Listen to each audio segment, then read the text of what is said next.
dear Swami Shantatmananda, dear students, teachers, parents and friends.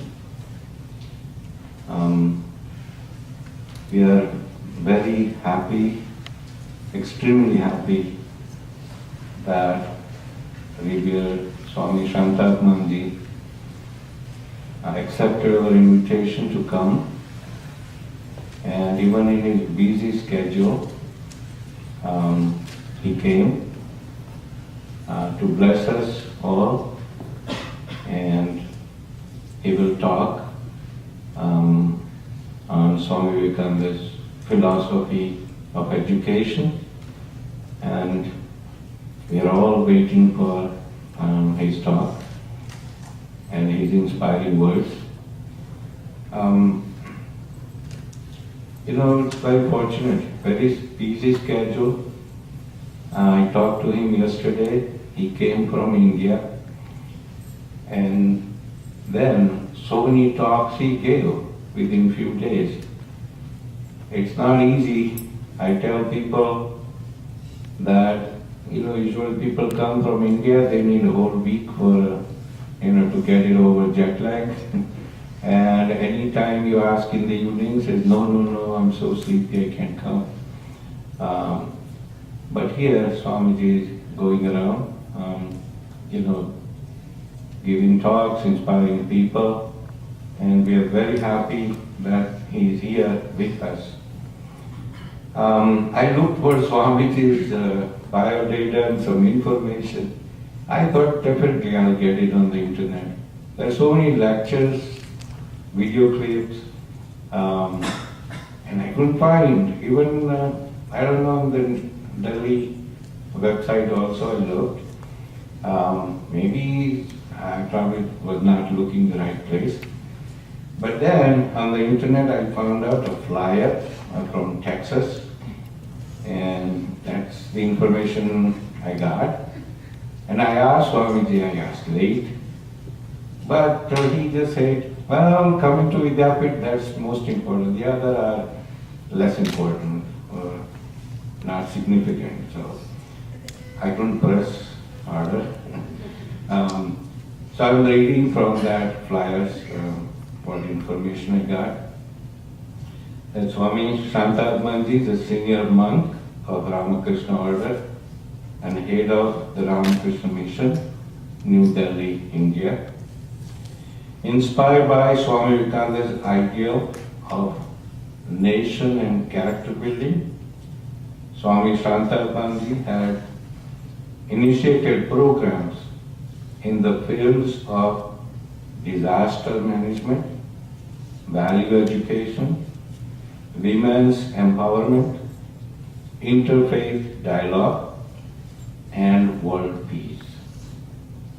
In January 2011, again if you go on the internet, there is a picture of him with Prime Minister Manmohan Singh. So in January 2011, the Swami along with the Prime Minister of India, Dr. Manmohan Singh, launched a 3-year program entitled Awakening India, which was televised nationwide. Swami Shantatmananda conducts regular discourses in English, Bengali, Tamil and Hindi in Delhi and throughout India. He has been invited on lecture tours to Hong Kong, Sri Lanka, Thailand, Russia, United Arab Emirates, United Kingdom, France, Germany, Spain, Poland, South Africa, and I added USA. I don't know why USA wasn't there. So USA considered just like India. So, another thing I heard that one of our devotees went and see Swamiji there in New Delhi, and he told me that Swamiji gave us time and he talked to us, and right after that he just walked in another room where lots of cameras and all this, they were waiting for his TV interview. So can you imagine before going to the TV interview, Swamiji is so relaxed and he gives time to devotee. And that really impressed me. I won't take much time. We are all eagerly waiting to receive Swamiji Vidyapith, so please give a big applause.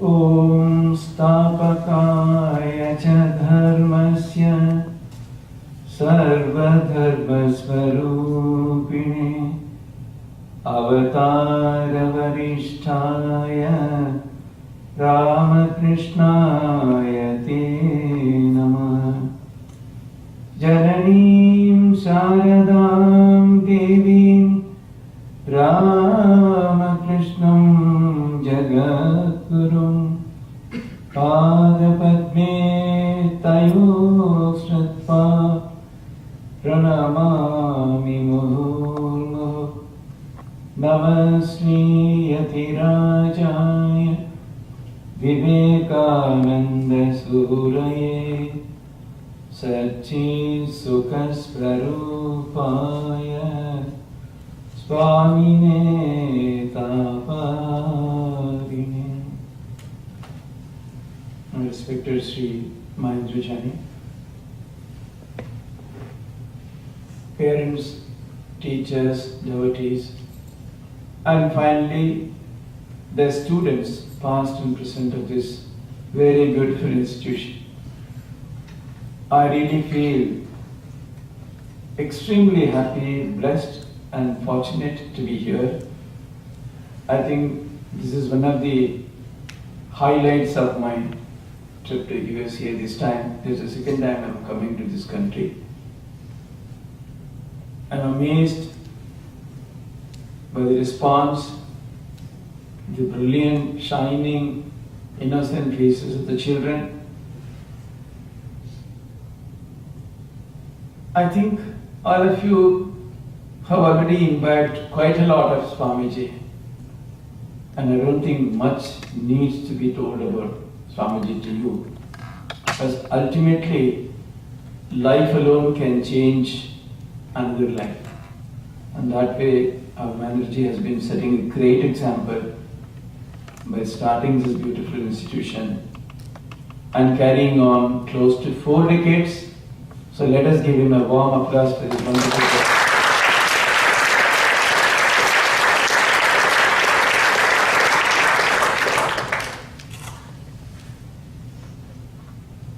So our Maharaj was talking about introduction. Our revered Swami Ranganathanji used to say, he would even detest the terms like revered, G and so on. He said, Swami Ranganathananda, that Swami is more than anything else. What else do you want to add there? It doesn't add or improve it, rather it brings down its greatness. So we are all humble instruments trying in our own way to spread the message of Swamiji. We don't have enough time to share with you what all we have been doing as part of Swami Vivekananda's 150th birth anniversary celebration. We have set up a world-class exhibition on Swami Vivekananda, including a 14-minute 3D film on Swami Vivekananda, his Chicago address.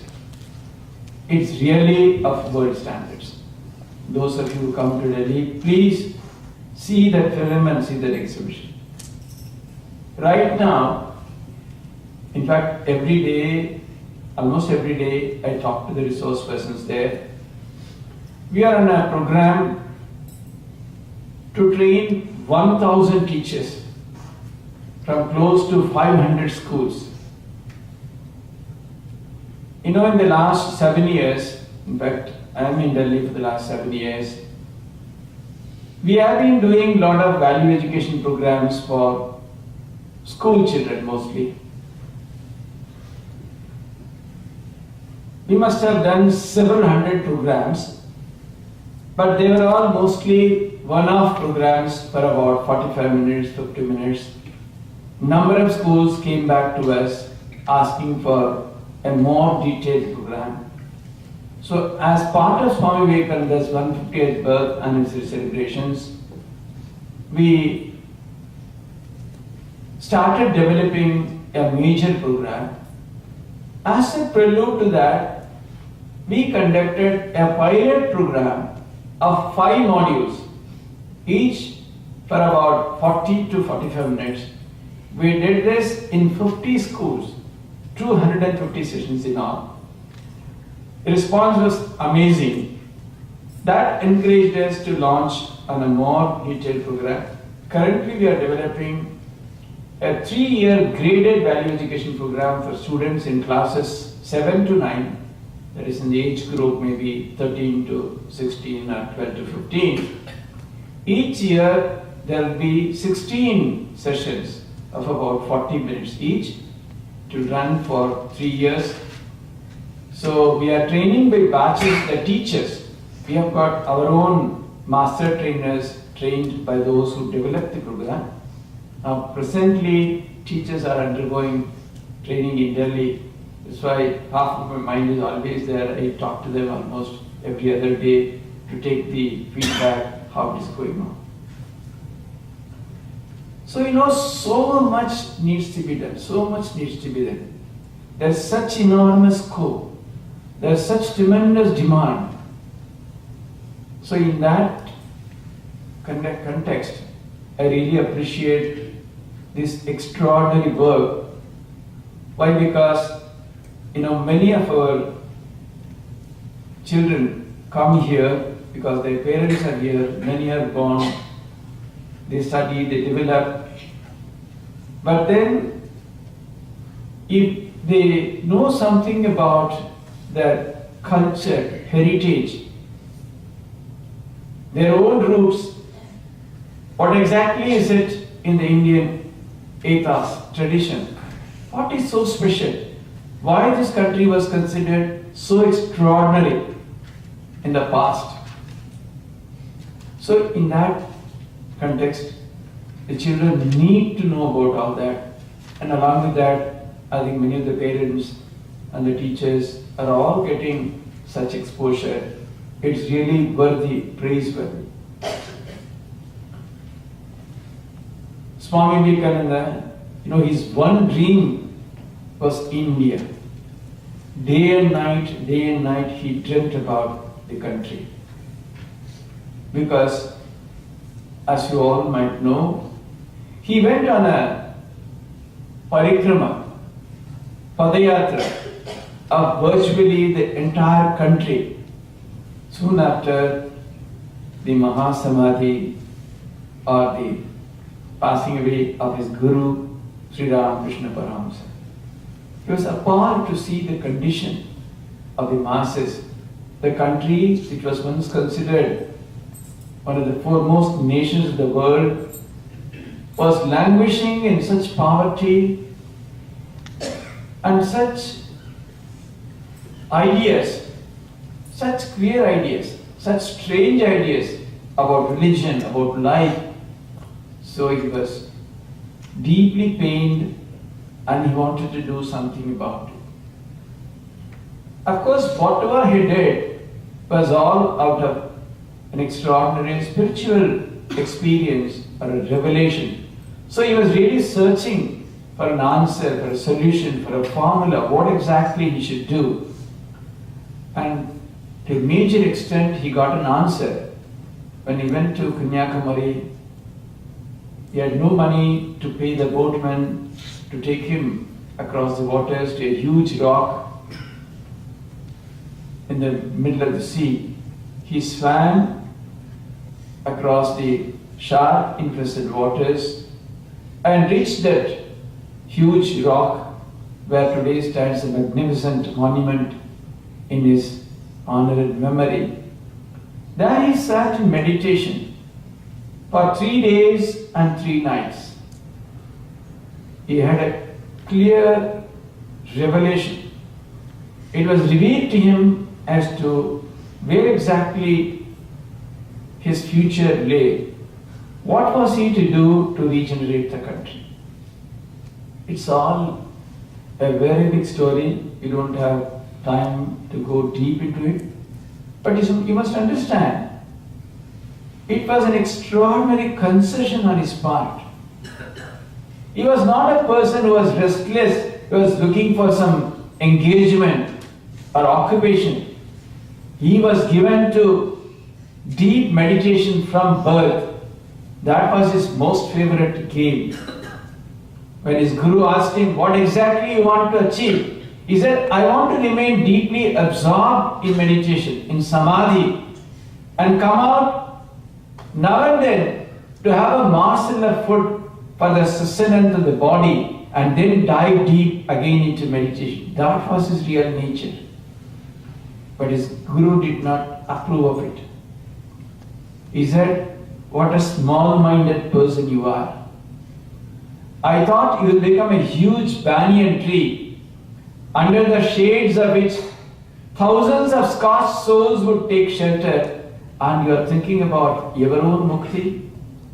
Do you think there is a greater state of awareness? You wish to see God only with eyes closed? Don't you think it is better to see God with eyes open? See Him in whichever direction you look. That day he got the first hint of his own mission. And after Kanyakumari, he came to America, he went back, and it's all now history. So what Swami Vivekananda was, what he did, much more needs to be understood. We have understood very little of him. It's going to take hundreds of years. So some of you who are getting a glimpse of it, even when you are young, you are very, very fortunate. This is what one of his own Western admirers wrote about him. At long intervals of time, a being finds his way to this planet who is undoubtedly a wanderer from another sphere, who brings along with him to this sorrowful world some of the power, glory and shine of the far distant region from which he came. He walks among men, but he does not belong to this place. He is a wanderer, he is a traveler, he tarries but a night. And she writes, blessed is the country in which he was born. Blessed, twice blessed, are those who lived on this earth at the same time. Blessed, thrice blessed, are the few who sat at his feet. Somewhere else, she writes, the day we first heard him pronounce the 5-letter word India, that day our love for the country gave birth to. It's impossible to describe in words how much he could convey through that single word by the way he would pronounce it. Everything about India's past, its culture, its tradition, its present degradation, its future glory, she writes everything he could convey. That was his passion for this country. But then, as he himself said, he does not belong to any geographical boundaries in terms of a nation. He is definitely a personality for the entire world. So in that context, all of us can look to him for inspiration, for guidance, and so on. So what exactly was his vision of education? What did he talk about in that context? He is considered one of the greatest thinkers of education. He gave a very wonderful, extraordinary definition of education. I think many of you must be knowing it. He says, education is the manifestation of perfection already in man. Education is the manifestation of perfection already in man. Now, we can try to understand this all through our life, because education is not just what we get through our schools and colleges. Education is a lifelong process of learning. The more and more we think about it, meditate about it, try to find out in greater and greater depth about the meaning of this sentence, probably we will become more and more enlightened. Now, what exactly was he trying to say by this definition? He says education is not something which is conveyed, given by the system or teacher or anybody from outside to the student. He says all knowledge is within. What we call learning or education is only a process of discovery of this latent strength, capacity, the extraordinary power, and so on. So, think about it deeply. This places education on a totally different footing altogether when we look at it in terms of what we are given by way of education. Now, he gives many examples. One example is, when we say Newton discovered the law of gravitation, you all know, many of you must be knowing, the occasion when an apple fell from a tree and Newton discovered the law of gravitation. He says, was law of gravitation somewhere roaming about in the skies for Newton to bring it down? He says the falling of an apple triggered the rearrangement of certain ideas in his brain, and the resultant discovery was the law of gravitation. So he says all knowledge is within us, all power is within us.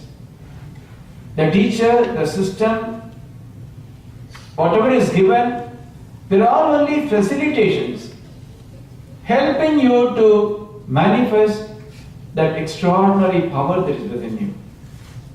I think that has enormous scope. It's not possible to exhaust the possibilities that are available to us once we accept this education. He gives another example, the huge banyan tree is involved in that very tiny small seed. When it manifests, when it gives out, when it comes out, ultimately you have the huge banyan tree. He says it is not that manure or water or the other things that you provide. He says they are only catalysts.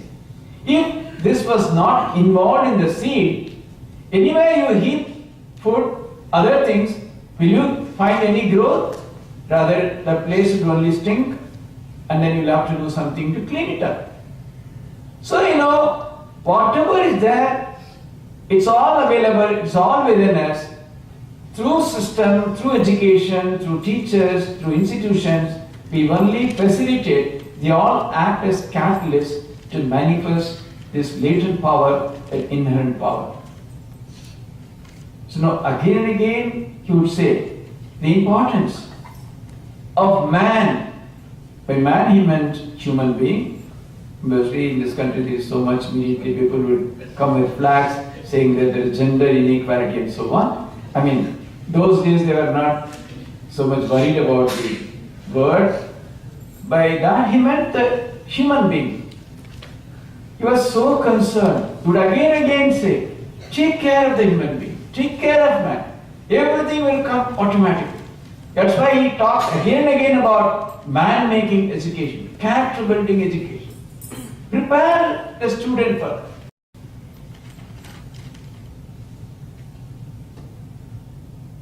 I don't know whether you have heard this story. why human being is so important. Someone else might have told you probably.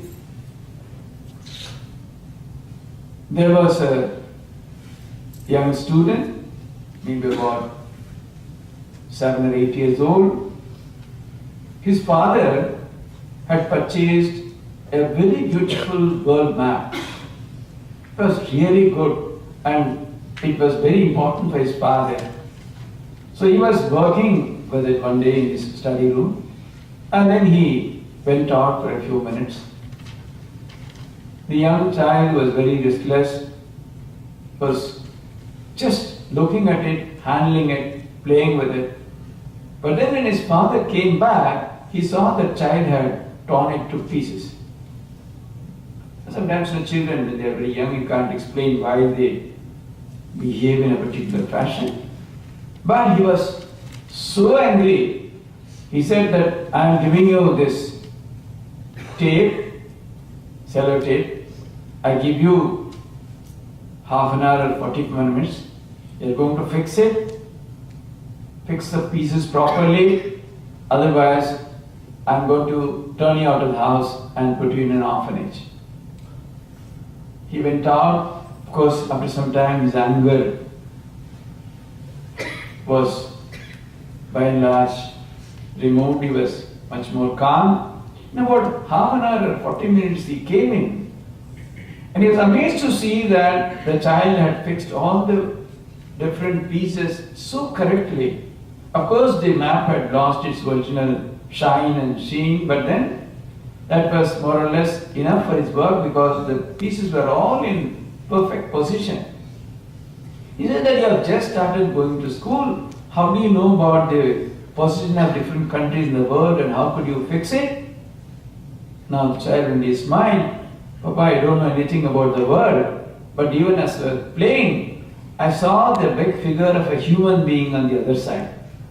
Since I know about human beings, I have seen you and Mama, so I reversed the pieces, fixed the human being, and automatically the map became perfectly arranged on the other side. Now the idea is the importance of human being. So Swamiji again began to talk about man-making. You see every country today. Don't think that corruption, etc. are the sole property of India alone. In every country, in ever so many forms, these are all being practiced. Only maybe in advanced countries in a more sophisticated manner. In India, they steal peanuts. In America, they steal millions of dollars maybe. So these happen everywhere. Why? Because we are unable to create men and women of that kind of a character. So that's why Swamiji was again and again talking about man-making, character-building education. Please remember, money, comforts, designer clothes, sleek cars, parties won't give you completeness. As you grow, you will understand. Good things are necessary in life, but they are not everything. Unless you grow to that kind of a complete personality, unless there is this unfoldment within you, unless you understand life in all its dimensions, unless you are imbued with that kind of a character, that kind of a personality, your life will be incomplete. Many of the corporate wars you see in the world, people with billions of dollars suing each other, going to court. I would say that in fact crime is more in richer societies rather than in poorer societies. So money is not giving people the desired state of life or the peace and happiness.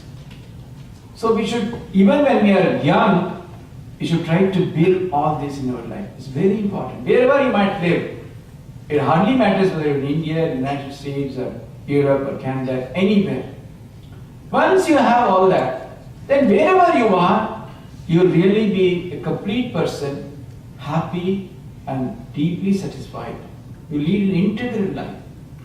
Now when you look at this wonderful definition of Swami Vivekananda. What does it tell you? What does it convey to you? My mind, in a way that empowers the student. When you say that education is a manifestation of perfection already within you, you feel completely empowered, completely energized. No student would ever feel, once he or she understands a bit of this statement, would ever feel unequal or left behind or incompetent, not doing so well. All those things will disappear from your life. You'll only think that yes, see, all your life you have to carry this positive idea. There is something extraordinary in you, in me, waiting to explode, waiting to come out, waiting to manifest. My job is to go deep within, search, find out, and bring it out. So now every student, it hardly matters whether you make it to the engineering college or medical college or computer science or whatever it is. Anywhere you can go. Ultimately, you should develop that extraordinary perfection within you, and that can come out in any way. Now, I will give you a couple of examples. One is, why? Because ultimately, after you finish your school, finish your college, all these ideas will really help you to decide what exactly you should do in life. You must have heard about the Indian Institute of Management, Ahmedabad. That is considered one of perhaps the best business school in India. And the students who graduate from there, they get fabulous job offers. Something like millions of dollars they are afforded. In other countries also they are offered such jobs, in America, Europe, and many places. A few years back, maybe about 5-6 years back, one student qualified. He was the topper. And several institutions were in the beeline trying to offer him huge jobs, and he refused everything. And he decided to set up a snack chain. You know how many of you are familiar with the word idli? It's a very famous South Indian snack, extremely popular. So he decided to set up a small snack chain. So people are wondering, that is a fool. He's refusing such huge offers. And when they asked him, he said, he came from a very poor background. He had lost his father when he was very young. His mother used to sell idlis from house to house, and that is how she educated him up to a certain level. Then by taking an education loan or supporting his education in some other ways, somehow he managed to qualify as an engineer. Then he took up a job, worked for a couple of years or so, and then joined the business school, and then came out with flying colors. Now we know, but his choice was very good. Because today, it has become so huge, he is earning much more than what he would have earned in a multinational. Because he knew that these people, if they give me 1 rupee, they will take out 100 rupees from me, and much of it will go elsewhere as drain of foreign currency. Rather, he wanted to use his education for development of his own country. He is earning much more. He has been able to provide job for more than 10,000 people. So you see how right choices. See, education should help you make the right choices. In fact, that's one of the key areas we are focusing in our own value education program. The students should be empowered. They should be taught how to make right choices in life. We are not teaching the students do's and don'ts. Do this, don't tell lies, be obedient, do pranam. No do's and don'ts. Our program will enable the students to discover for themselves this extraordinary power within themselves. That's what we are trying to do in our own humble way. So the choices, to make the right choice in life is so important. Now another example, Swamiji's idea. It's the manifestation of the perfection already in me. Before I come to the example, I wish to tell you, See, if it is from teacher to student, as it is normally assumed, teachers are teaching us, then in a class of 50 or 40, the same teacher is teaching. The teacher is teaching all the students. Why different students get different marks? If it is from teacher to student, all should perform the same way. Why there is variation?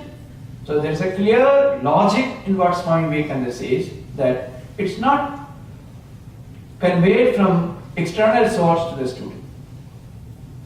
The facility, the capacity within you, when it is made to manifest, you accordingly do in a particular way.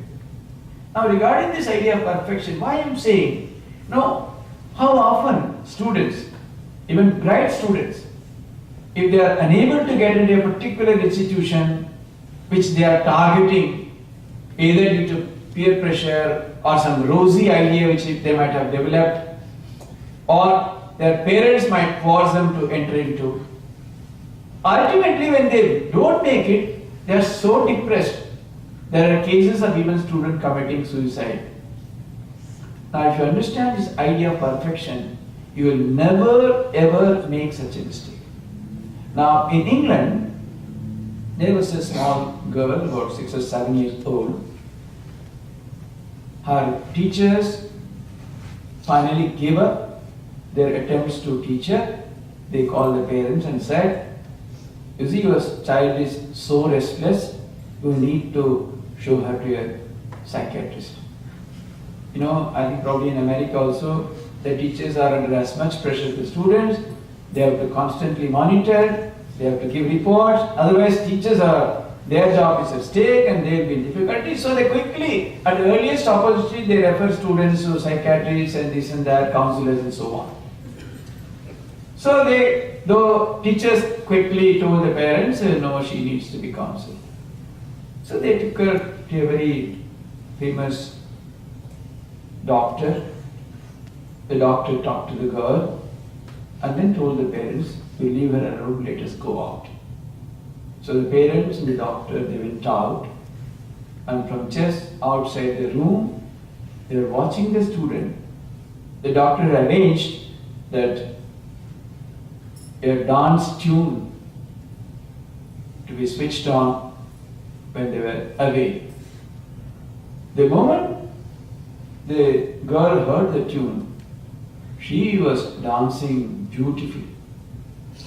The doctor said, it's not the girl, but the teachers need psychiatric treatment. They are wrongly trying to put her into academics, but she is good in dancing, good at dancing. I forget her name, you can check the website. She went on to establish one of the most famous dancing schools in Britain. So this exactly corresponds to Swamiji's idea of manifestation of perfection. Don't think that getting very good marks in science or physics, chemistry, mathematics, or qualifying for computer sciences or this and that is the be all and end all of life. Yes, if you are good, it's okay. But if you are not good, never ever belittle yourself or feel small or depressed or slighted. Remember that your job as a student is to explore yourself, to find out what is that within you which is extraordinary, that perfection, where exactly your direction lies. That is how, institutions like Vidyapith can be extraordinary guides to you. Because they take you outside the ambience of the suffocating educational system. Here you are free, you move about like birds, so you can talk to them. Here are elders who want nothing but your welfare, who are able to observe you more objectively. Because now what exactly is the problem? I know there is something extraordinary in me, but I am unable to find out. So you take the help of others. Go to people who really care for you, who have no such interest, any vested interest or any narrow interest in you. When you go to them and when you discuss with them, somehow or other slowly you will find out. Not only that, don't put any time frame to that. Study. Wait for the opportunity. Remember that, given the circumstances, given the social compulsions, you do undergo certain studies, certain courses and so on, do it. But always remember, till you find out that which really satisfies your heart, where you feel extraordinary, till then, don't close the doors. Don't stop exploring. You see, ultimately, what really matters in life, it's not the number of courses of dinner we have. Can we be really happy, contented, complete, total, a sense of fulfillment, extremely joyous in whatever I do? Is it important? Or a huge bank balance, big jobs, tremendous problem, misunderstanding, interpersonal relationship problems? Which is better? I often say that in India, of course, you don't have that kind of manual laborers in this country. Perhaps someone works in a field, 8 to 10 hours of hard labor, back-breaking labor, in scorching sun. At the end of the day, he comes home, takes very thick mota chapati and dal and snores for 8 hours. So happy. A very rich man. I don't want to name the industries, there are many in India, in this country also. Some 15-course dinner, 20-course dinner. Even before they finish the dinner, they have to take 15 tablets. And then again tablets for going to sleep. Which is better, tell me? Which is better? Whether to avail of the God-given gifts to us naturally and be happy and fulfilled, or go for those artificial supports, artificial ways of being happy. So please, we must get our priorities correct in life, our perceptions. Never ever make the mistake. You see, even by compulsion, if you have to go in a particular direction, go for a career. Because if you simply say, I'm trying to bring out that perfection, nobody would encourage you. Perhaps your parents may become very restless. What are you doing? Time is flying away. When are you going to do it? Get into some job, finish your course. All right. But even as you do it, never ever give up that idea that I am yet to find out. It may not come in the form of a job. Suddenly you pick up a violin somewhere. You start playing it for 2 hours, 3 hours. You are not a professional player. But the 3 hours you spend with that instrument every year, that so rejuvenates you, so lifts you up. You feel so happy, so contented. And any problem, any difficulty, what you have to do is take up the violin, shut your doors, play for 1 hour, and you're completely, totally rejuvenated, completely happy. So each one of us should find out what exactly is it in life for us. What is that perfection which Swamiji talks about? So given the conditions, given the circumstances, many of us may be doing many things. It may not so happen in the life of everybody. Even at the first choice, we get that opportunity to do that which is closest to our heart in a big way. Like a Stephen Hawking or someone else, a scientist or a Beethoven or the Beatles or somebody. But whatever we might do, always remember, till we discover that perfection within us, in some way or other, till we get linked to that, our life will not be complete. Our life will never be free from sorrow or unhappiness or dissatisfaction or discontent. Once you do that, there will be a spring in your step. See, because your life is full of uncertainties. As you grow, you will understand. Many of you are very young, although the student number is very few, mostly it's elders. But still, you tell your classmates also. You see, we are all in different situations according to and various conditions and the various compulsions. So life always throws problems, difficulties, challenges. So unless we find out that formula, that elixir, that perfection that is within us, which Swamiji talks about, it's very difficult to lead a happy and contented life. That's why society is breaking, relationships are falling apart, families are breaking. It's more so in advanced, so-called advanced countries. They change spouses like clothes. See, that shows only an unstable condition of the society, is it not? If you can't live with somebody, every 6 months you have to change. That's horrible, as human beings? That means what? We have placed all our reliance, all our faith, all our things at the lowest level of existence, namely body. We can't even live at the level of the intellect or the mind. We can't even have such kind of a wonderful relationship where you discuss over an extraordinary text or a book and spend time hours. So that's a very sorry state of affairs. So remember that these are all extraordinary treasures which Swamiji has given us. So this idea of perfection, it has tremendous scope. So remember that education, whatever you get in school, in college, academics, okay. Come to Vidyapith, explore, hear you talk, read Swamiji, find out for yourself. Is that ultimately, at the end of the day, we should all live a complete life, a life of fulfillment, happiness. We should feel strong, we should feel empowered. Even if you earn even only just $5, you should have the heart to give $2 to someone else. He says, is it worth being called by the name of education if it doesn't inculcate in you a spirit of philanthropy? See, education should give you all that. What happens when you develop character? What happens when you have that man-making education? Immediately you learn to align yourself. You find a kind of oneness with everyone else. Those who don't have the opportunity, those who are suffering, those who are really deprived. You feel so different. Now, you see, not only that, this idea of perfection, it places enormous responsibility on teachers and parents. How often we become judgmental. Oh, the neighbor's child is so good in computers. My son and daughter, hopeless. Keep on scolding them. Never do that.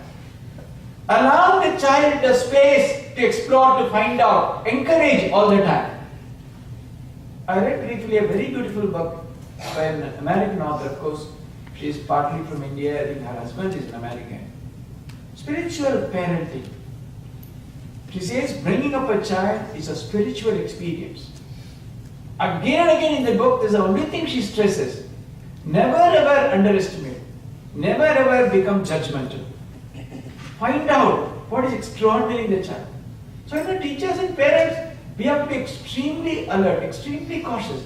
One negative word, one thing can destroy a child.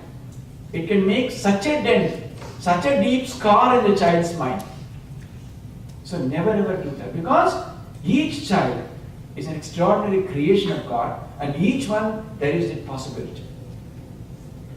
Again, I think probably this came in the papers also. Perhaps it was a real life incident. There was a teacher. She was teaching class 4 students. She found one boy was absolutely unresponsive. Whatever she would try, she couldn't make any impression, and she was really upset. But then, she happened to be a very good teacher.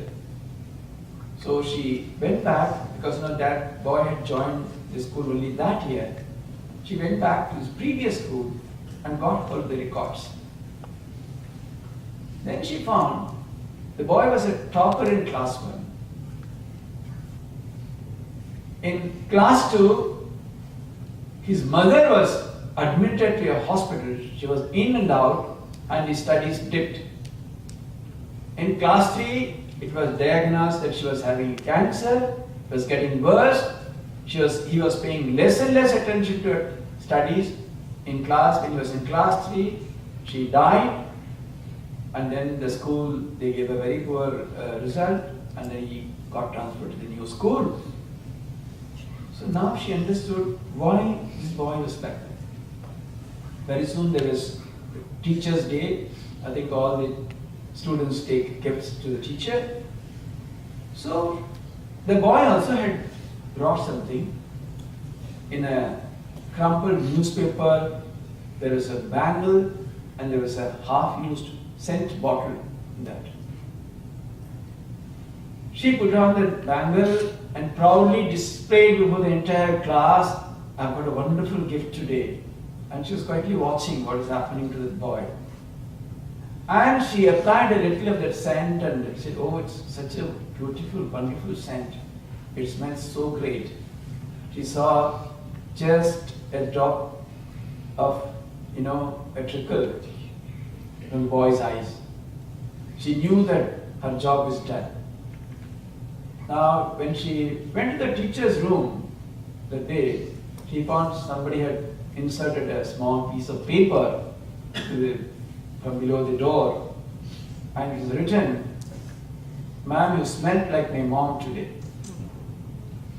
From that day, the boy's performance started.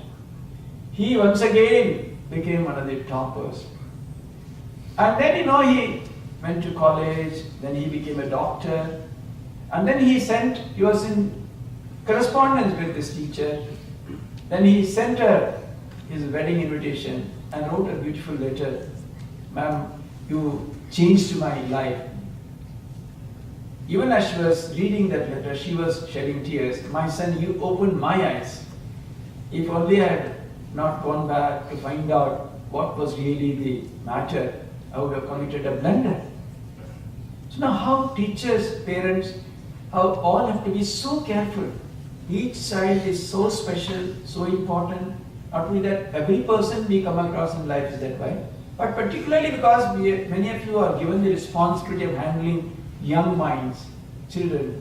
So the teachers have also got to be extremely careful.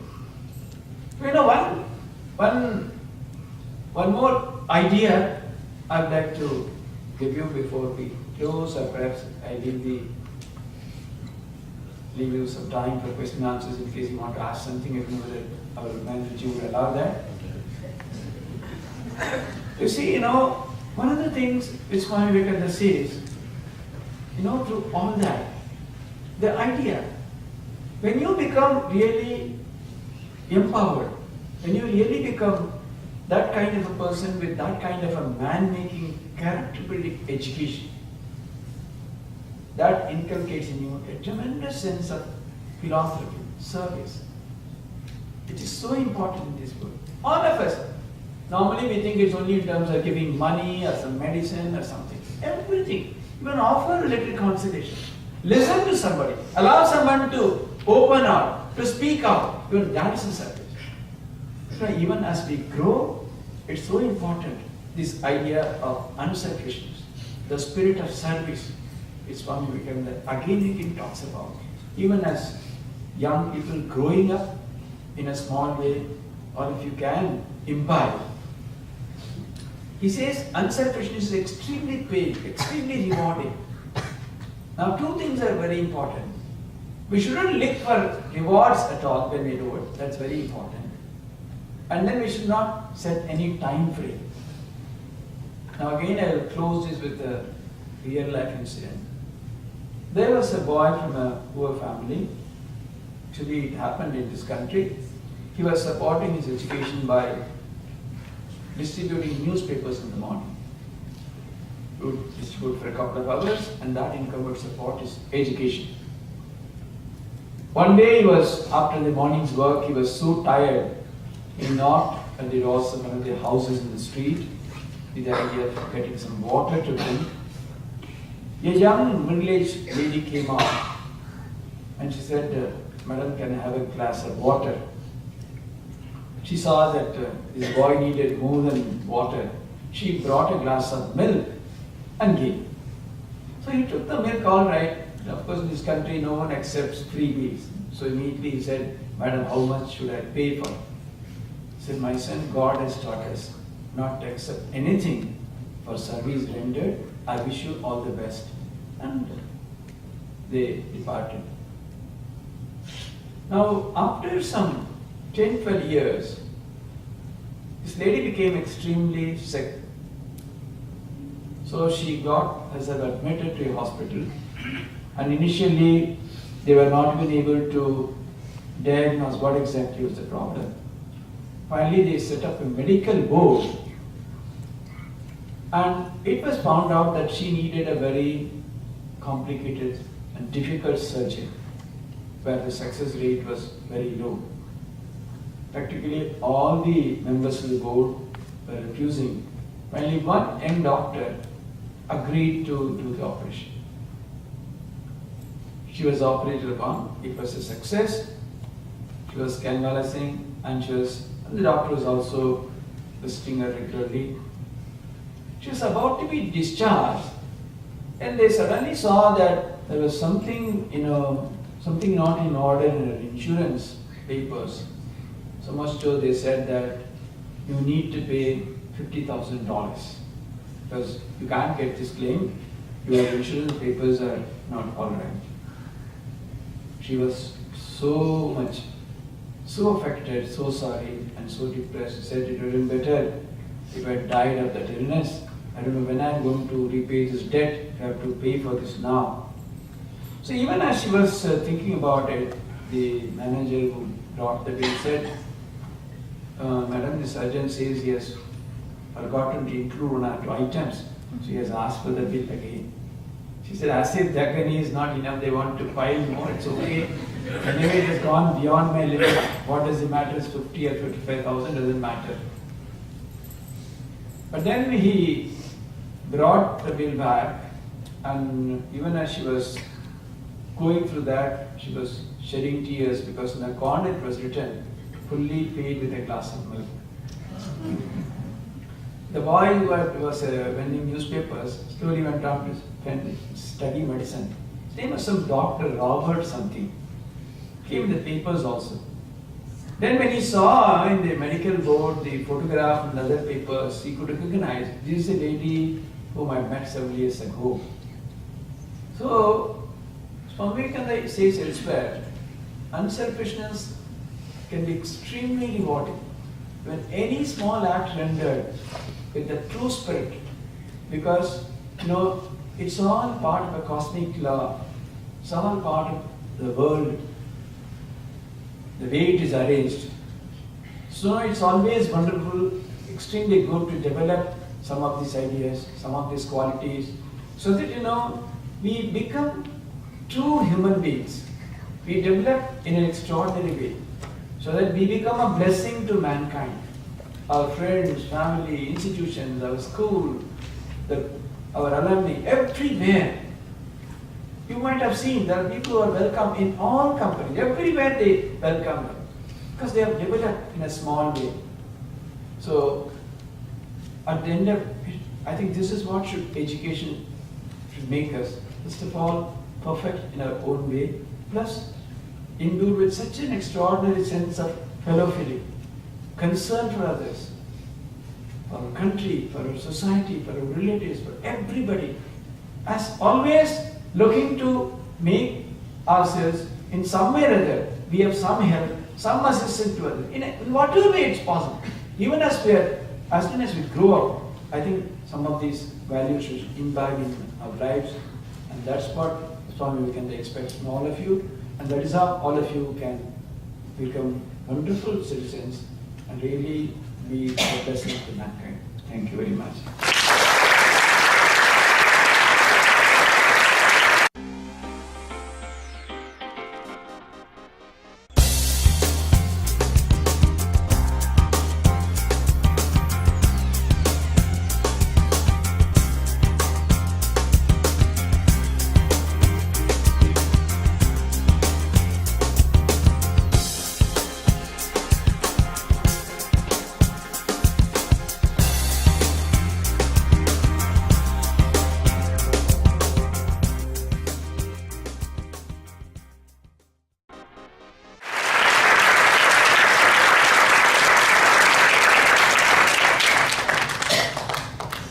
So friends, please feel free to ask questions. I don't know when I will come again. I don't know, Armanji may not invite me also next time. You talked about the perfection in man. But what if a person is not able, he doesn't have the opportunity to manifest his perfection? What happens then? The opportunity is available to every individual, whatever be the condition. You may be poor, you may be rich, you may be the only son, you may be one of the several siblings. See, it's within you. Who can give you that opportunity? No one can give it. You must take it with both hands. See, what you need is really that kind of a mindset. You must understand what it is. What is this perfection? Go inquire, find out. Ultimately, that is, what is that?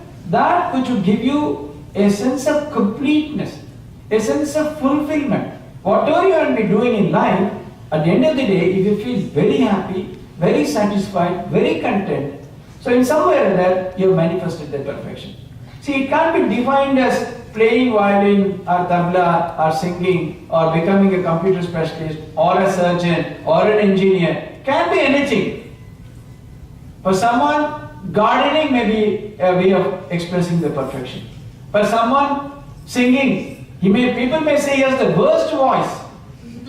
But he may feel, because he is not singing to anyone else, he is singing to himself. So each and every one of us, we should discover that, and it's possible. Anything is possible. So never put a limit. Anything you can achieve. That kind of a attitude, mindset, that's important. And Swami Vivekananda's perspective on education. It's been 100 or over 100 years since Swamiji came to America, and arguably he's the first one who came to the West, took Vedanta to the West, and he has such strong, passionate views on education. But how much progress do you think the torchbearers of Vedic Sanskriti, the Vedic culture from India, have taken it to the West through the medium of education? If you look at Christianity, they've established schools in so many countries on practically every continent. But to what extent have we done that, and how can we get involved in that? No, you have really raised a very important question. In fact, many of the problems we see in the world today, more particularly probably in India, they are all because we have not really taken to Swamiji in a true spirit. We are paying a heavy price today. That's why, as part of 150th birth anniversary celebrations, we have launched a massive program. For example, the value education program, we are doing, if it can really reach the levels of perfection that we are attempting, it can change the roadmap of our country. It has such seeds in it. Similarly, yes, Sanskrit is so important, Vedic education is important, but these are not possible in a very limited context. Not many people have that amount of time. But we can take more of the broader areas. That's why in America, Swamiji spoke so much in English, unlike the other speakers, or why he came all the way to this country. Because in a language which people can understand, people are so busy. So I would say that much more important than that is to give some of these fundamental ideas which Swamiji talked about. In schools, colleges, I am ready to bring the value education program to the whole of United States. Let Vidyapith take the lead, we will give training to thousands of teachers, we will flood America with that idea. We are ready. I'm telling you honestly. In fact, one of the reasons I have a presentation in New Jersey, I have brought it, somehow I didn't bring it today. We can really do something about it. I am very passionate about it. We would very much like to attempt, and we can do something. Again, ultimately, we must have the faith in the powers of goodness. Swamiji says 3 things are necessary. Faith in the powers of good, absence of jealousy, trying to help those who are trying to be good or who are trying to do good. Very broad principles.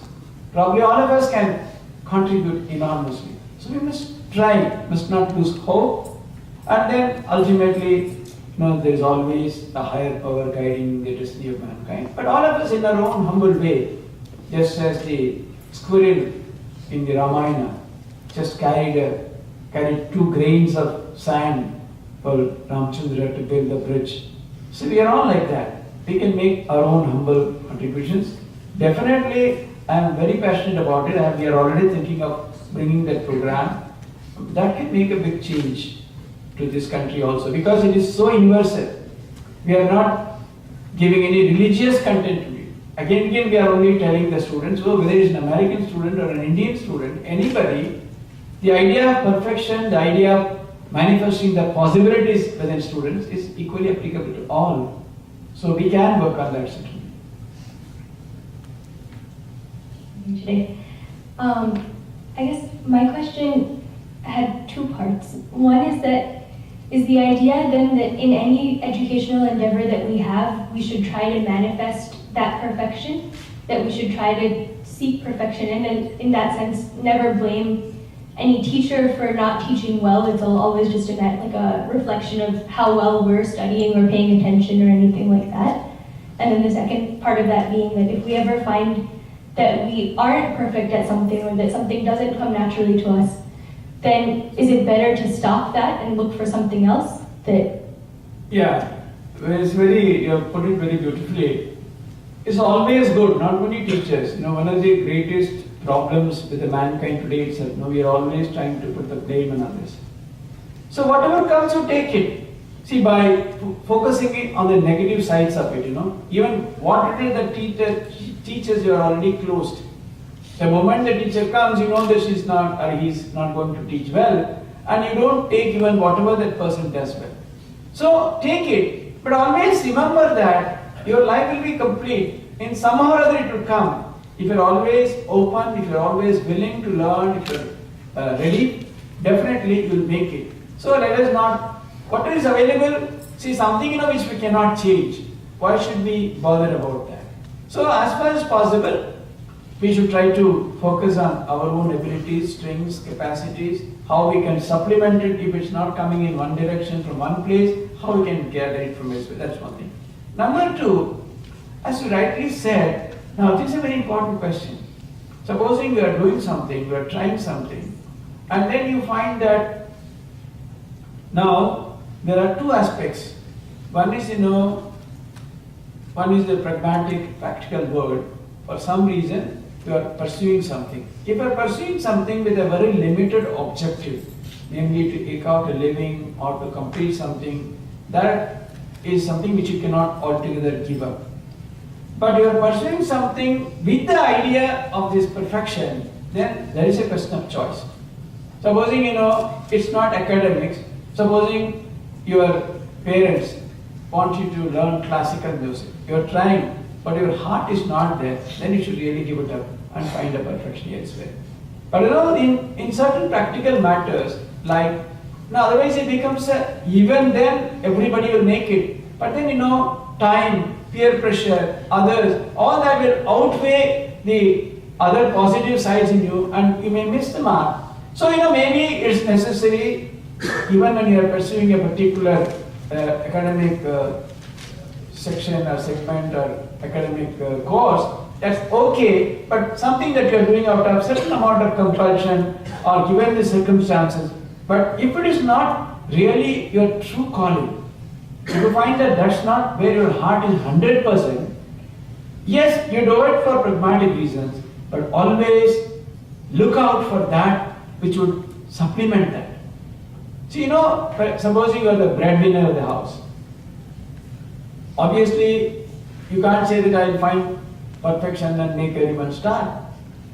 So you take up a job. But then, if you keep this search going, you will find that also, and that is what would bring fulfillment to your life. Otherwise, your life will be incomplete. You may be doing certain duties, certain responsibilities, but you will always be unhappy, incomplete, dissatisfied. But when you find that, that's why I said, you will find suddenly that playing an instrument, that would give you, you can give it hours. You may not achieve great depths there. But that's purely your choice. What really attracts your heart. Then you will find slowly how you are going up there. So you must always remember, the world is so changing, it's so fast, it's so competitive. There's no time to breathe. In that kind of a situation, you can't do anything in a laid-back way and say, no, I'm here to find my perfection, I will not go to school. No, that might not happen. But always remember that, never close the doors. Always remember, till you find that my life is not complete, I have to find it out. See, many of us are forced into several situations in life, even like a family, marriage, and so on. So people go on putting up with all that. The tremendous drudgery and disinterest and suffering. But once you have the other element in your life, you will be able to withstand any amount of load, any amount of difficulties, any amount of problems, because a little small window for half an hour in that direction would take away all the negativities. Again, you are prepared for the battle for the next day. Because that's, see, you must go into your own very special niche corner of your life where nobody is there. Not even your spouse or parents or nobody. It's your own, completely your own. You go there, find out, and then you know that exposure, that connect, that really lifts you up. People will not know. How is it that day after day she is coming and teaching? It's so wonderful. The secret lies elsewhere. Many teachers may even know the subject much better than you. But the student find that this teacher is very, very special. Why? Because you have been able to connect to that extraordinariness within you. That places you in a very unique position. That is what gives us strength to face challenges of life. Because quite often we are forced to make choices without being willing, without being part of it. How do you see? If you are very lucky, you have such a wonderful home, such wonderful parents, such situation where people give you a lot of space, allow you to explore, they don't bother you, they're extremely tolerant, they're extremely concerned about you, that's okay. But if it is not there, how do you live with such a situation? Pursue something, but always look for that. And that very search, that very looking for it, that will keep you going. Whatever you do, you'll be doing. But you know that, I am really on a tremendous, extraordinary journey of discovery. So you will never lose interest in life, you will never become disheartened, you will never be negative, you will never be depressed, because even you might not have found it, that very search, that very attempt, that would keep you going.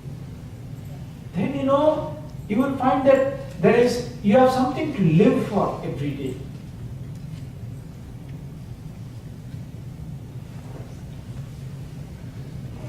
Yes. Namaste, Swamiji.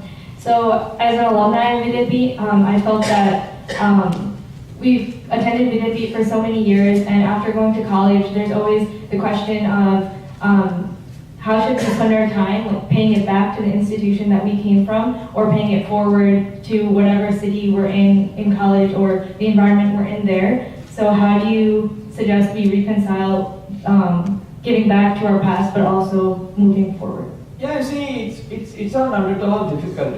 Once we have that very idea that we have to give back to our institution, that's enough. You will find a way. See, many don't even think about it. They forget, oh, I have done, finished. If you remember that, you will definitely take out time. In many ways you can do. After all, where you are studying, going forward, obviously you are involved with the institution, you will be doing. But much more or equally important is the place where you develop the roots, where you really got the foundation. So you can take out time during holidays or some other time, like that many of the students, they come, they teach here, they spend time with the students. Give these kind of ideas to the students, these positive ideas, whatever you had heard on earlier occasion. What is it, how they can make their life very extraordinary. See, giving is always not in terms of putting up a block or a building or giving some equipments or a big donation, no. Time, your feeling, your concern, your oneness with the institution where you study. That's enough. As and when you get opportunities, you will do more and more. So, again, nurture that idea. I have to do something, I have to give back. I owe so much to the institution where I developed, where I had the foundations. That very idea is enough. If you keep it going, if you keep that lamp burning, definitely you find ways and means of contributing and being part of that institution also.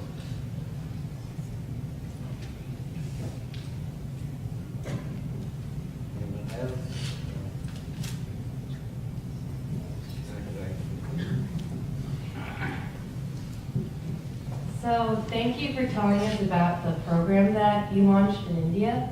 But my question is, does that value program help children find their perfection? Does that program allow children to explore those different places so they could find their perfection and pursue that and eventually make that a career out of that? Does the value program that is launched, does that help children find their Yeah. perfection? See, the point is, it places before the students possibilities. It's broadly divided into two major aspects. One we call universal possibilities. The other segment we call unique possibilities. Universal possibilities, for example, heroism, seeking truth, shraddha, sacredness, treasuring certain values. These are all universal for each and every student. So we give some exposure to them with role models, examples, situations, through case studies. We gave them what are the universal possibilities for the students. And then as a sample, we have developed some 18 or so unique possibilities. Unique possibilities are many. Now we can't exhaust. We give them, say these are some of the 18 unique possibilities. You may find one of these your choice.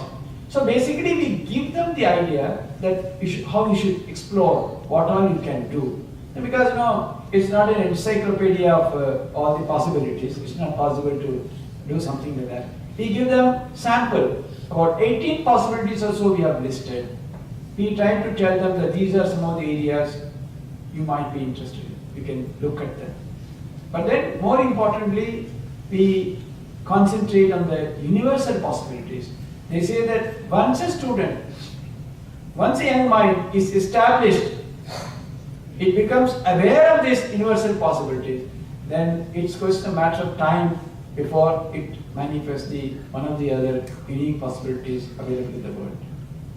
So the emphasis is more on universal possibilities. And do those universal possibilities, would those possibilities, can those be applied at any perfection available? Yeah. Why not? Anywhere. See, there are those unique possibilities are also there are certain domains, fields, that's all. Like science discovery, scientific discovery, industrial, solution finder, and so on. These are all, by giving them the idea how it happened, who are the people who did it, what was. So once you know about that, then you know how against tremendous adversities, how they could discover, how they could go forward. So that gives you encouragement. It's more into training your mindset, to develop a particular type of mindset. See, again, don't worry about a particular thing. It's as if you use the word career. It's not career option like that. First of all, it's most important to develop that kind of a mindset. That's most important. Once you have it, you can play with it whichever way you like. You must develop that kind of an extraordinary mindset. That's what we are really concentrating. The other, in the pragmatic world, there are any number of opportunities. Even by selling tea, one can become great. Well, we really have that mindset that is important. So then what happens once you have the mindset, then it is not what you are doing, it's how you are doing, that becomes very important. Once you do that, then you feel extremely empowered. Now why a person who shines shoes, why should he look down upon himself as somebody low, as somebody doing a menial job? Why? Once he knows that within me also is that extraordinary power and strength and all that, he will walk with his head high. Yes, I'm perfectly alright doing it. Why not? In what way I am less than a person who drives a Mercedes? So the whole equation will change. Then you will find that the external circumstances, external life, this so-called glamour part of it, will completely lose its meaning or appeal. Then then wherever you are, you'll be happy. You can go to a 5-star hotel, or you can go roadside Dunkin' Donuts shop, or anything will give you satisfaction.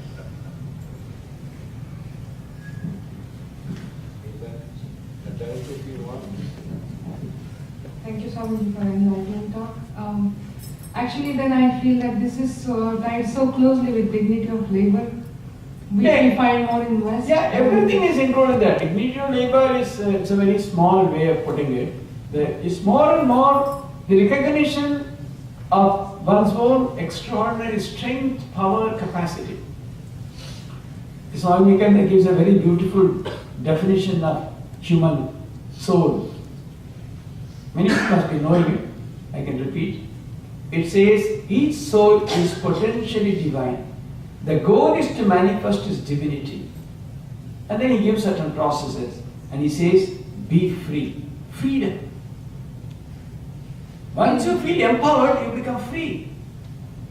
See, once you are restricted, once you don't realize that extraordinary nature of yourself, you feel constrained, constricted, restricted, full of hurdles. I can't do this, I can't do that. I am being told to do this. My parents are not alive, my husband is not alive, my wife is not alive, my society is not alive. Then you know everything is okay because no one can really contain me because I am that extraordinary power. I am that extraordinary spirit. Whatever may be the external situation, that hardly matters. You know, you'll be amazed. There's a story. In Tamil Nadu, there was a convict. There was a life convict. They had wrongly imprisoned him on murder charges. So this person was really upset, but then he could not do anything about it. Then somehow he happened to read a Tamil magazine which sells more than 1,10,000 copies per month. 110,000 copies or more. Probably it's 150,000 copies today. It's published by our Chennai Mutt, Ramakrishna Mutt, Chennai. It's called Ramakrishna Vidyapith. It's a Tamil magazine. So somehow he happened to get a copy of it.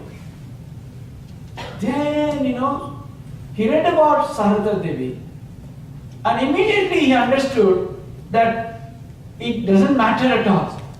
Then he started bringing more books. And you know, they had organized a competition for real life stories. And this convict, he won the first prize. They brought, you know, the Swamis and some others, they brought huge set of books for him to read. He grabbed everything, he asked for more books. And then the jail authorities were so satisfied. And then the Mutt Swamijis also recommended, so why can't his term be, there can be remission, it can be released. He pleaded, I'm perfectly alright, I don't want to go. Because he had set up a small shrine, he was guiding other convicts, he was conducting meditation sessions. He said, what does it matter? I'm perfectly alright with many others who find a meaning in their life because of me. So you see, yeah. Probably he's still there, or you know, we must have been recently released. We can track him down, it's not a problem at all. What I'm saying is, please remember, each case is so important. Remember that, never ever take things lightly. See, a person, if a life convict can feel so much meaning in his life, how much each one of us can do. We're all very fortunate with such propitious circumstances of life. So it is up to us to make our life glorious and be like that, so that whosoever meets you, it should rub onto that person. Your positive vibe, your sense of feeling that power. When they see you, when they talk to you, they should feel this person is special. That is where your life would make a big difference to others. Thank you, Swamiji. Vivekananda ji was used to say a lot about leadership qualities and stood up for, gave a lot of motivational speeches. Yes. There's a lot going on around the world, especially in India now. We don't have a leader, right? We have to import leader in India. Yes. So I was very depressed when Sonia Gandhi was elected 10 years back. I felt what happened to our country where Vivekananda was born. We don't have a leader that can represent India. Now after 10 years we have a situation, the country has gone through a very bad phase. I want to drive this conversation into, No, I understand. Okay. My question is, why we are going towards the spirituality, towards the direction of our culture is. We are not materialistic, but we have to be practical as well. Now, Vivekananda Mata has been working a lot of work, but a leadership quality has been also coming out of it, but it's more towards different direction than the whole Raja Yoga. That is not being executed well. It looks like that. Yeah. So how can we Yeah. empower our? I tell you, please listen to me. Now let me share a secret with you. At the end of the day, if you pay, I'm saying more to this, the elders, the youngsters are still very young, let us leave them apart. If you pay too much of attention to the external world, you're gone. Remember that spiritual life is intensely personal and subjective. Nobody can say that he can change the world. Even when Ramachandra was there was a Ravana. So the world, there will always be people with demonic qualities and people with Devi Sampad. It's a question of percentage going up and down, this and that. The world will never be a perfect place, remember that. Who said, let anyone be the leader? Sonia Gandhi, this Gandhi, that Gandhi, Modi, Nitish Kumar, any name you... See, these are all names. Nobody can change the world, I tell you. There will always be good, there will always be bad. See, if you are an intelligent person, we must be more concerned with our own life, how we evolve.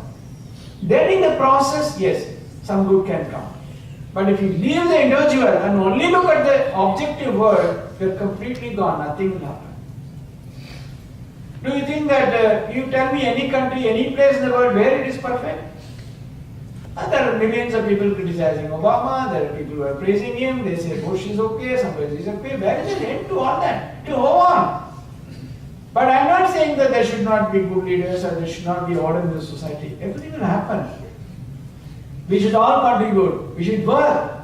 But remember that, Swamiji used to tell a very beautiful story. One important statement, he said, remember that the world is not in the least need of you. This is the first thing we should understand. The world doesn't need you at all. But why there is so much of unselfish service, why he talked about so much of Karma Yoga, it's for our own perfection.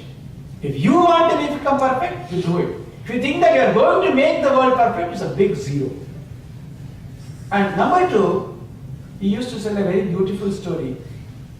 There used to be a person, he was very fond of magical powers. So he ran to a guru and said, see, I want so many things, everything is in disorder, I want to set right everything. So you give me something, some power, some ghost, thereby I can do everything wonderful. So then Guru said, all right, I give you go and chant this mantra, the ghost will appear, he will do whatever you want, he will do. But he was constantly giving work, otherwise he will break your neck. So this man thought, I have so much to do. He went back and he chanted the mantra. Immediately the booth came, the ghost. He said, you give me a nice dinner. So 5,000 course dinner. You can't even look. Everywhere there is only eatables, food stuff. Then he said, you make me a huge palace. 50,000 rooms palace it made. Then after some time he found that he couldn't give any job. Then the ghost was saying, I'm going to break your neck, give me job. Then he ran to his guru, please save me, I'm going to die because he's going to break my neck. Then he said, go quickly cut off that tail of the dog and ask him to straighten it. The man went and quickly cut off the tail of the dog and said, you straighten it. And the ghost went on, straightened, and immediately it cuts. It does, still the ghost is doing, and that's why the man is safe. So Swamiji says, the world is like the curly tail of a dog, can never straighten it. But why there is philanthropy, why there is unselfish work, why there is Karma Yoga, why we should be Nispar, but our own purification, our own betterment. If you remember it, you will do it, but don't expect the world, milk and honey to flow in the world. The world will be like that. Sometimes it will be good, sometimes it will be bad. And there will be Dutva, then there will be that Dutva, something will happen, then communist will come, anyone will come. Remember what is your priority in life and work accordingly. If you are busy with the objective world, yes, lose all your life. Another 20 years you will be discussing the politics, who should come, who should not come. And then you will become old and end up in some infirmity or old age home and die. Are we to waste your life that way? Develop, you become that. Take a small circle, say 5 people, 10 people. Can you give them a little solace, consolation, some happiness? Something can you do? That is where your life would become blessed. If you think that we are going to be world movers, obviously, it doesn't happen like that. World will be like that. Whether it's India, or America, or Europe, or Nigeria, these things will happen. No one can do away with all that. Because the world, it was created out of chaos. What is your Big Bang theory? So chaos is Srishti itself is in chaos. It will always be like that. That is very nature. So you can't make it perfect. So it's okay. Accept that, understand that. And that doesn't mean that we should not be completely concerned at this or that. Don't bother yourself beyond the point. What we can do, we can do. We cannot dictate who is going to be the Prime Minister. We can't dictate which party is going to win. It's an art. We can exercise our franchise in a proper manner. That's all we can do. Always believe in the powers of goodness. Always have a very positive attitude. So much of good is also happening. People are not keeping track. They are only looking at the negativity. How people are, amazing stories. One elderly couple in Karnataka, illiterate. They are very old now. For the last 50 years or so, they have been planting trees. Huge stress. They have covered miles. It was a very drought-prone area or something. It was very hot. People could not walk. Just for the love of it, nobody to recognize. No one knows. Year after year, they must have planted millions of trees by now.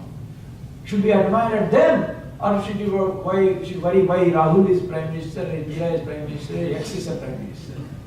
Look for those spots. Such rare specimens, such extraordinary lives. Be inspired, do something in your life. That's all we can do, nothing beyond it. I'm not defending, I'm not saying things are good, but things will be like that only. No one can change it. It's not possible, it's not in the scheme of things.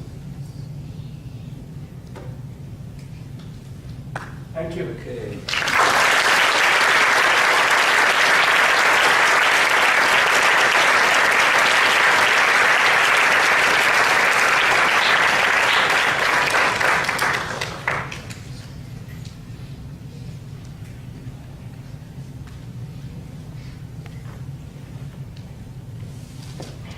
So, on behalf of all of us, I sincerely thank Swami Shantatmananda for coming here and giving us a wonderful talk.